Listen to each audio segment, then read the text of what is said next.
দিছি আর কাছে ঠাপা শালা প্রতি বছর আমার ভুঁই ভিতর চলে আসো না, এবার নিশে নে।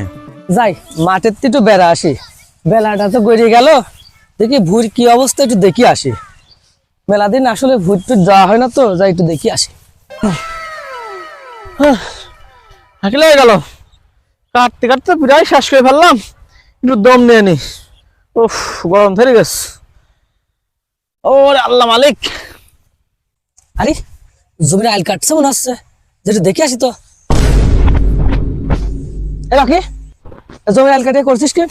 কা ঠিকই তো করছি। এই একটা আইল কাটা। কে কি হয়েছে? তুই প্রতি বছর আমার জমির ভিতরে চলে আসিস, শান্তি বসে থাকে না? আমার আইলটা দেখ। হ্যাঁ হ্যাঁ দেখেছি, প্রতি বছর দেখিনি তোর আইল কাটা আমি। তুই আমার ভুঁড়ির ভিতরে প্রত্যেকদিন চলে আসিস প্রতি বছরই, সেটা দেখিনি আমি। তুই না নামাজ কালাম পড়িস, এই কি তোর কাম নাকি? এই কি আল্লাহ তো খেদাত দান দিছে নাকি? হ্যাঁ, নামাজ কালাম আইব তুই পড়িস নি? এই নামাজ কি করলি? নামাজ কি করলি? নামাজ কালাম আইব তুই পড়িস নি? তোর মতন অত বাট পান না আমি, যে এরকম পরে আইল কাটি বেড়াই। দেখ শালা, নামাজ নিয়ে কথা কষ্ট, কোদাল দিয়ে ভাই শোয়া তো বলে না, বুঝলি? কি করবে এই শালা? তুই কি করবে না? পানি মাশাআল্লাহ, অনেকদিন পর ঘুরতে আসলাম।